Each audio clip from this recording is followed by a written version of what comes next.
RTS Info, Alexandra Planinic. Le nombre de nouveaux cas liés au coronavirus recule en Suisse. Il diminue de moitié toutes les 2 semaines. Le taux de reproduction du virus se situe à 0,78 actuellement. C'est ce qu'a indiqué hier la task force de la Confédération. Mais pas question de relâcher l'effort, insistent les experts. Ceux-ci s'inquiètent surtout pour les fêtes de fin d'année et leur lot de réunions. À un mois de Noël, l'Office fédéral de la santé publique confirme qu'il travaille sur une liste de conseils pratiques. Alors que faire pour éviter le coronavirus à Noël ? Virginie Masseret, chef de la section contrôle de l'infection de l'OFSP. On est en train d'élaborer à l'OFSP en effet quelques conseils pratiques pour la population pour les fêtes. Il s'agit évidemment de respecter toujours les règles du nombre de personnes maximum dans les fêtes de famille. Ce qu'on peut faire pour éviter aussi de transmettre le virus, c'est de faire une auto-quarantaine volontaire les 10 jours avant la fête. Puis en tout cas se réunir en mélangeant pas trop de foyers, peut-être seulement 2 foyers. C'est important de garder les distances, de faire une fête peut-être moins longue, d'être plutôt à l'extérieur qu'à l'intérieur, etc. Des propos recueillis par Mathieu Anderson. Des aides en faveur du secteur économique. Le Grand Conseil vaudois a dit oui hier à de nombreuses interventions. L'une concerne la création d'un fonds de soutien de 200 millions de francs. La deuxième réclame un nouvel accord entre bailleurs, État et locataires pour le paiement des baux commerciaux. Les députés demandent également à ce que le canton s'acquitte des charges sociales des secteurs frappés de plein fouet par la crise sanitaire, à savoir la restauration ou encore l'événementiel. Le Tessin a-t-il été victime hier du premier attentat terroriste de son histoire ? Une agression au couteau a eu lieu hier après-midi dans un grand magasin de Lugano. Une femme en a attaqué 2 autres. Elle a été arrêtée. L'Office fédéral de la police a indiqué hier soir qu'il soupçonne un motif terroriste. FEDPOL va mener l'enquête et une procédure pénale a été également ouverte. Hier, il exprimait sur Twitter son choc face aux images violentes d'évacuation des migrants par la police. Aujourd'hui, Gérald Darmanin renouvelle sa confiance au préfet de police de Paris. Ce matin, le ministre français de l'Intérieur explique que le démantèlement du camp était totalement légitime, mais qu'il ne s'est pas bien déroulé. Darmanin reconnaît toutefois qu'il y a eu des gestes inappropriés que le ministre trouve inacceptables. Et la France hier a annoncé un allègement de ces mesures et la Suède, elle, les multiplie pour faire face à cette deuxième vague. Depuis hier, tous les événements destinés au public et nécessitant une autorisation de police, spectacles, manifestations, conférences ou encore compétitions sportives ont une jauge qui est passée à 8 personnes. C'est une décision sans précédent dans l'histoire du pays, mais qui ne va pas bouleverser la vie quotidienne des Suédois. Un reportage de Frédéric Faux.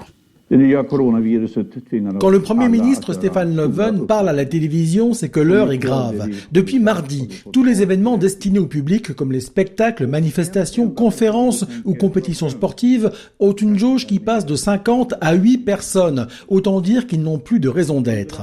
Mais ce qui a frappé le plus les Suédois, ce sont les recommandations faites par ce même Premier ministre de ne plus aller au gymnase, de ne plus faire de fêtes, bref, de ne jamais dépasser cette règle des 8. Pour ces 2 amis rencontrés justement, à la sortie d'un gymnase, il est clair que le ton a changé. C'est la première fois que j'ai entendu quelque chose comme ça en Suède, donc ouais, c'est un peu bizarre. Vu comme club de sport sont toujours ouverts, moi je vais continuer d'y aller. On n'est pas habitué à ça. Je vais sûrement être plus prudent, en tout cas plus qu'avant.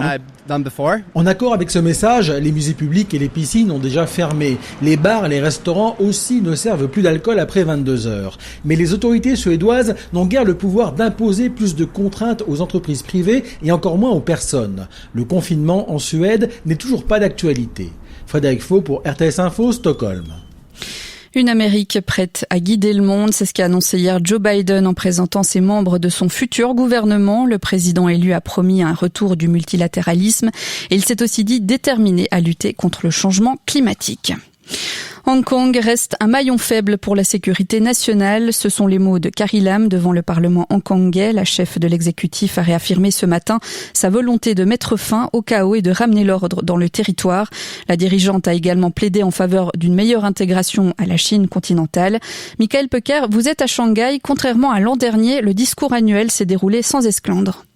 Ah oui, devant un parterre d'élus tous acquis à sa cause, Carrie Lam a présenté ses objectifs sans entrave. L'an dernier, elle avait dû interrompre son adresse sous les huées des parlementaires de l'opposition. Eh bien, rien de cela cette fois-ci. Ces derniers ont en effet démissionné en bloc il y a 2 semaines en raison de nouvelles prérogatives accordées par Pékin aux autorités locales, désormais habilitées à disqualifier tout élu considéré comme déloyal. Les formations pro-démocratiques ont choisi de quitter l'hémicycle, devenu selon eux une farce institutionnelle.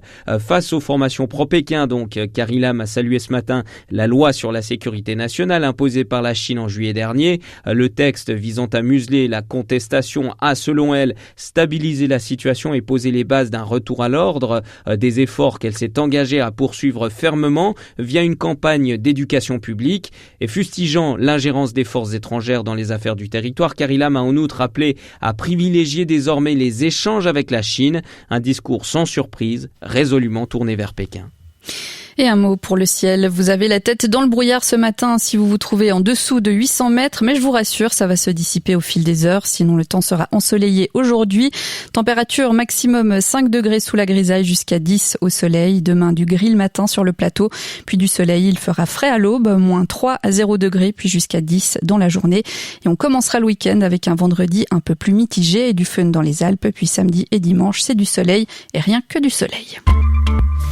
La météo avec le gruyère AOP